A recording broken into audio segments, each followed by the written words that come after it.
Hi there, Paulie here. So, some people have been sending me some games to review, which is very nice of you, thank you. There's one that I actually wanted to review, and unfortunately my hard copy has gone walkies. I live in chaos, I know it's here somewhere. However, the creator was nice enough to just send me a link to his PDF. So, sent to me to review, however, I was going to review this anyway because I adore it. As Prime Directive, it's actually my favourite game of Star Trek Adventure. We're going to reel back a bit. So once, long ago, in a little plastic pocket, there came out a wonderful game called Starfleet Battles. Starfleet Battles is still out, and I love it. It's beautiful. If you haven't played Starfleet Battles, do. It was...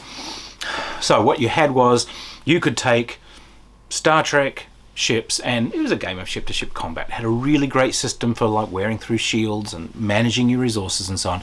But this thing came out 70s, before there's been any of the Star Trek movies.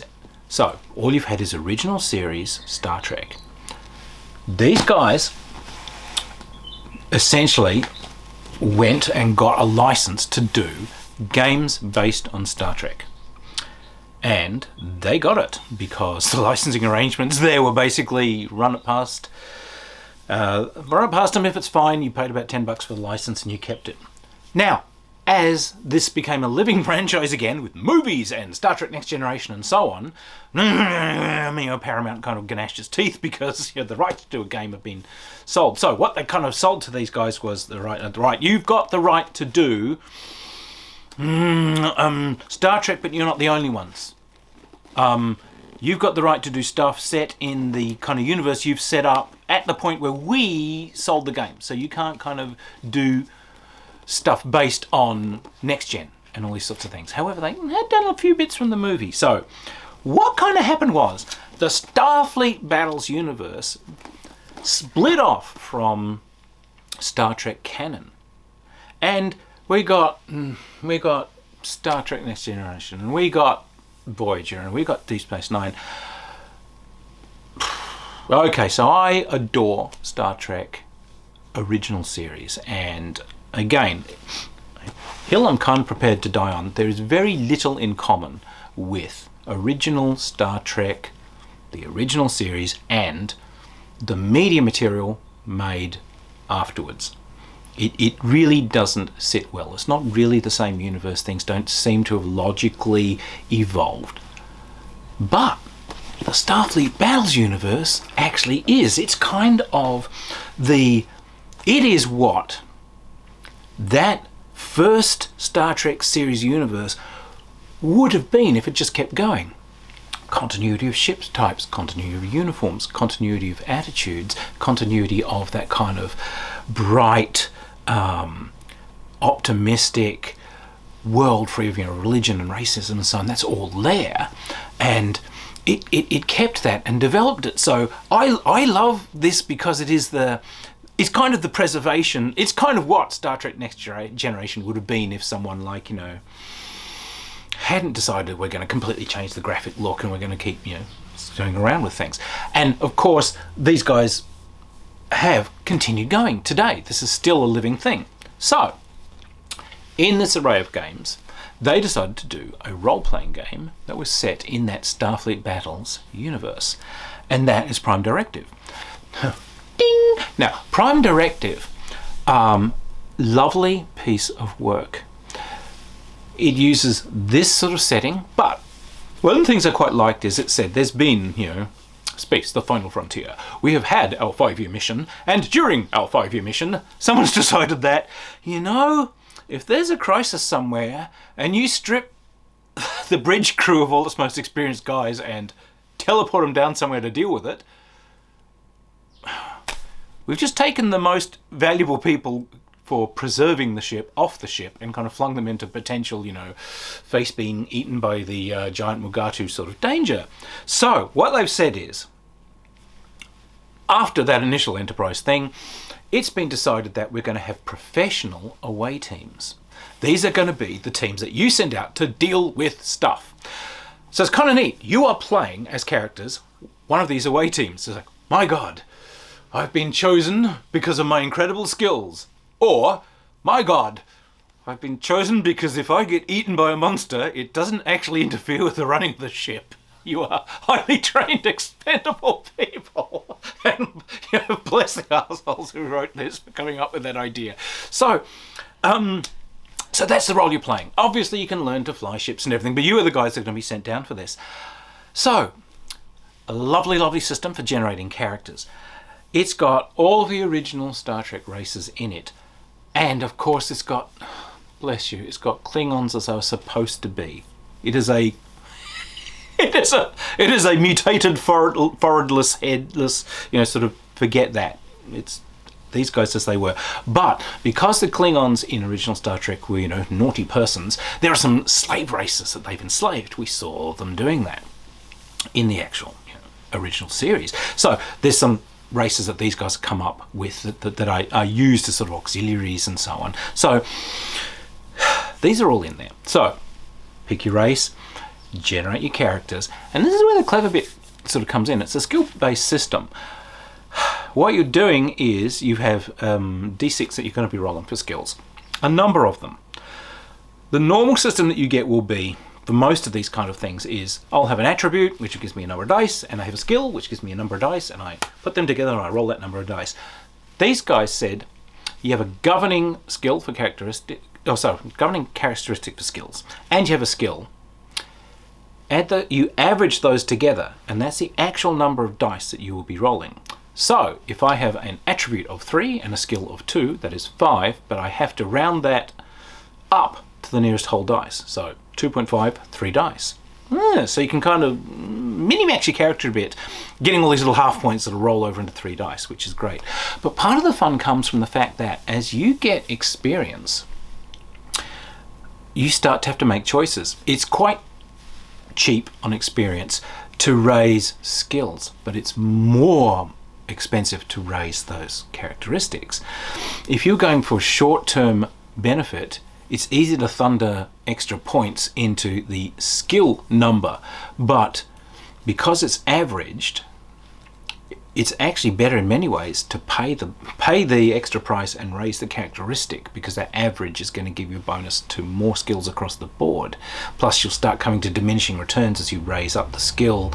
Your basic characteristic is going to start letting you down. You're going to have to bring that up. So if you just wanted someone who just bashes people in the head, you might be able to get away with just focusing like a laser on 1 or 2 skills. But of course, as an adventure game, and particularly as a Star Trek adventure game, you're going to be expected to do all sorts of things. And as you design characters, you would choose your different branches of the service that you've been through and you've trained. I would traditionally take a face man. Everyone's, I'm going command, I'm going security, I want to kick ass, I want to fire things and kill and mutilate and maim, etc. What did you do? Well, I went to do publicity, of course, for Star, and then there was that incident with the Admiral's wife, so I'm on an away team. But, what are your skills? Being great, looking good, and being nice to people, and just solving arguments. So you're not really good at, karate chopping things. I've got that green guy over there to do that. No, goodness me. You fly ships? I've got that clever woman over there to do that. What do? I'm the face man. But you could do this. And so the game system itself uses this wonderful little tricode system, and I rather like it. So what you're doing is you are rolling a bunch of dice for each skill use. As I said, it's the governing characteristic and the skill averaged together. That's the number of dice you roll. But what you do is you take the dice that rolls the highest value, and that is what you've had. So if you roll 3, 4, and 6, 6 is what you get. However, a dice that rolls a 6 explodes. You get to basically roll another dice and add it to that. And if that gets a 6, you can roll another dice and add it to that, etc., etc. For every single task, weapon, whatever in there, there's 3 levels of success based on what that highest dice roll was.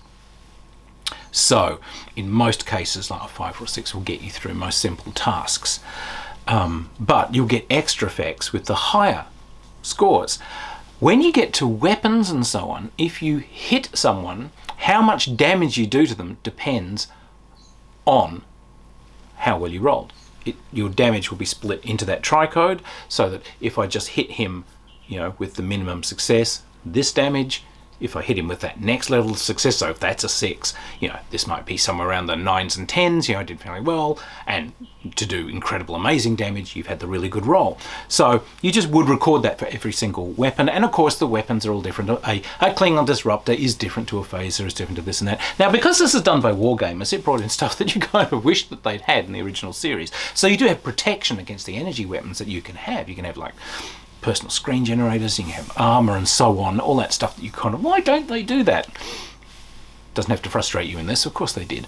It's just that, these are bridge crew. So you've got a layer of sort of extra equipment, and so on. You've got, sensors and things that you can take.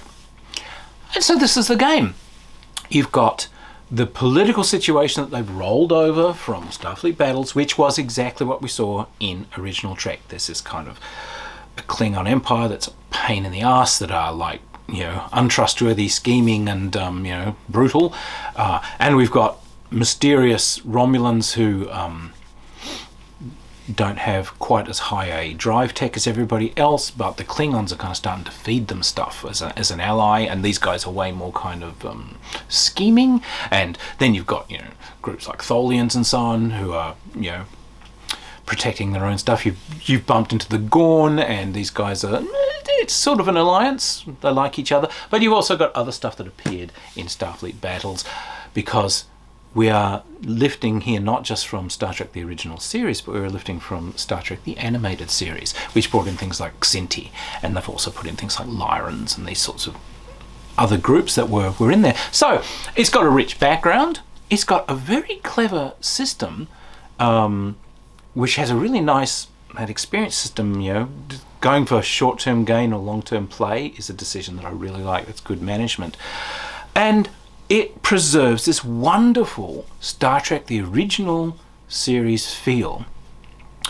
I think it's an absolutely splendid game. You can find it on drive-thru. They did some D20 versions and so on. And look, I'm glad those are there, but that original system is really good, and it's robust, and it stands up today. Some old systems are too fussy. Absolutely, I agree. This one isn't. It's actually quite a simple system. It's quite clear. It's quite flexible. There is a little bit of bookkeeping, which will take you about 30 seconds, because you're going to want to write down the effects of any weapons that you're carrying. However, since you're all Starfleet, guess what? What's it going to be? Phaser 1, Phaser 2, Phaser rifle. Done. So get out there and have a look at it. If you want to do Star Trek adventures with a Star Trek the original series feel, with some of the kind of extra logic and so on taken as if that world has developed a little in a couple of years following, the Enterprise's original adventures. Get this. It's preserved an alternative timeline for Star Trek, which I think is way better than what the timeline became. I'm so glad that Starfleet Battles has continued to be out there, and I think once a month, I think Paramount executives get together and they face generally towards the Starfleet Battles guys, home location, and they all shake their fists and scream. I think it's a ritual that film company must do to this day. But go out there and take a look. Take a look at Starfleet Battles, definitely, but Prime Directive, wonderful piece of work. I've had so many good games of this.